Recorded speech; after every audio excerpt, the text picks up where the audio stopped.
Hi, survivors. It's me, Purple reporting to you. Hope you guys are doing well because obviously what's going on in this world is not. Now, some Southwest Florida counties are off the grid after Hurricane Ian wiped out power to millions. I just did a video about this, but the difference with this is they're saying that power grid may be beyond repair. Now, Hurricane Ian, let's just read a little bit of it.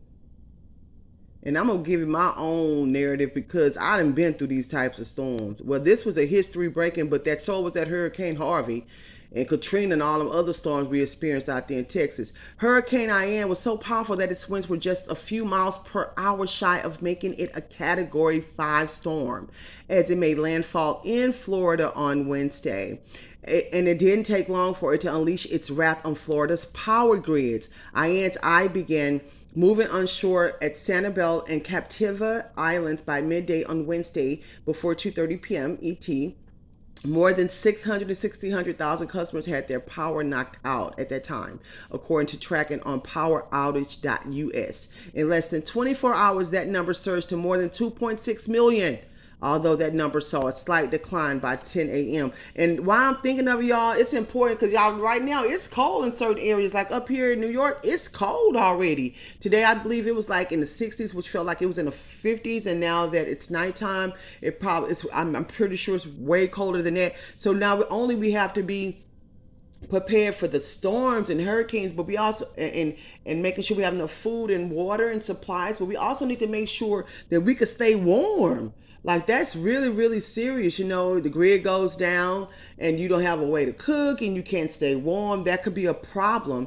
And it goes on to say that in less than 24 hours, that number surged to more than 2.6 million, although that number saw a slight decline by 10 a.m. Southwest Florida was hit the hardest. During a press briefing on Thursday morning, Florida Governor Ron DeSantis said that the region had 2.02 million reported outages alone as of 6 a.m., with just 7 counties account for more than 1.5 million. Lee and Charlotte are basically off the grid at this point. A lot of people off the grid at this point.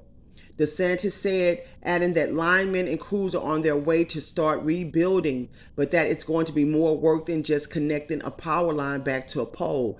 Their reconnects are really going to likely have to be rebuilding of that infrastructure. Whoa. Florida Governor DeSantis on the damages to power infrastructure. Charlotte and Lee reconnects are going to likely have to be rebuilding of that infrastructure. Crews that are on their way down right now. But that's going to be more than just connecting a power line to a pole. Wow. And we know he keeps it really real. Nearly everyone in Hardin County also appears to be without power as of 10 a.m. According to PowerOutage.us, at least half the customers in several neighboring counties, including Manatee, Sarasota, Collier, Highlands, and Glades, were without power, according to PowerOutage.us. Reports of outages continue to extend north along the Gulf Coast, with major disruptions extending to the far northeast corner of the state. And now a tropical storm has started its trek out of Florida and up along the U.S. East Coast, where it is expected to continue creating damage, DeSantis said Thursday. Southeast Florida, which also saw significant outages on Wednesday, has mostly recovered.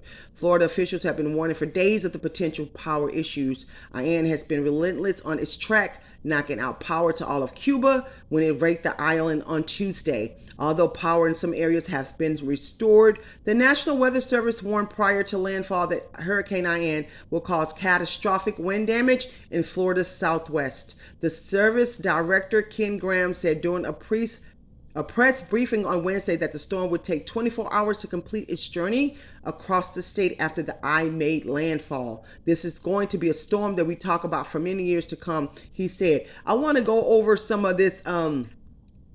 They were talking about the power, the infrastructure, how it says Floridians could face weeks without power if Ian leaves grid beyond repair. And that's the thing, like some people don't realize, like in a lot of these places, it's in doing Harvey in Texas and that Texas winter storm last year, y'all, that power grid, it was like beyond repair.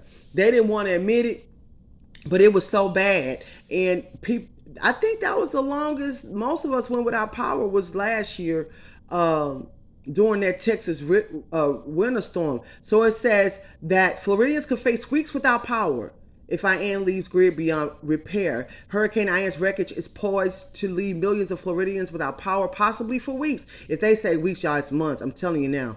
And it could worsen a supply chain crunch that threatens the nation's readiness for future disasters. More than 2.5 million electricity customers in Florida have lost service as of Thursday morning, with many more outages expected as the Category 4 hurricane lumbered across the state. Parts of the grid will experience damage beyond repair. The CEO of the state's largest power utility warned, telling reporters not to expect an instant resumption of power. This is why I said it's important for us to stay ready for these types of disasters, y'all. Because if we have to go weeks and months without the grid, do you know how much money that could cost somebody who's not prepared? First, they got to go scrambling and looking for food.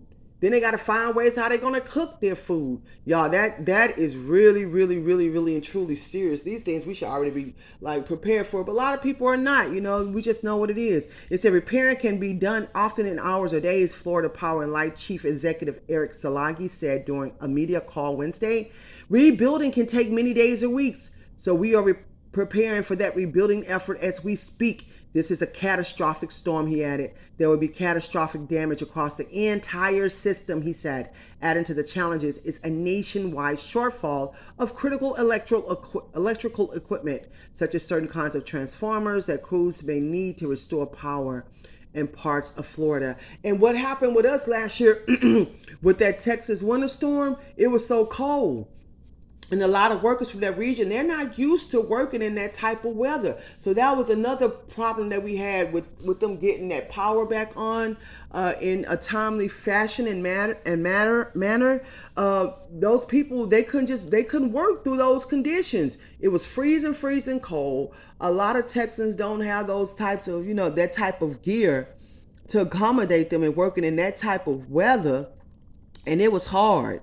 And of course, the infrastructure was affected. The whole grid was affected. So, y'all, this needs to be an eye opener for a lot of people, man. I'm telling you, just imagine right now, you have to ask yourself, if the grid goes down for more than a month, could you handle that? Would you be prepared for that? Could you still feed your family? Would you have enough water? Y'all, water is the first thing that goes off the shelves during these types of disasters. Water is the main thing. That's why it's important for us to stay prepped with water. And I try to iterate that to y'all for years. I try to tell people, man, water is more important than food. It really truly is. You can go weeks without food. You can't go long days without water. And then you need to have things clean. Then you need to be able to take baths. Then you need to be able to cook. All this stuff take water. So y'all, let's just stay prepared. I'll keep on, bringing my commentary in regards to this storm. This storm is still brewing, y'all. It's heading this way. And it's cold out here. So y'all, just please give this video a thumbs up. Please support the Allegedly and the Good Luck with t-shirts if you can. Please follow me on BitChute and Patreon. And always, and if you're also looking for land in bug out areas in Texas, we do have some for sale and for lease. So you want to get out the cities doing these disasters. And it's always watch this world, watch the weather, smell your water, boil your water before you use it. And please keep surviving.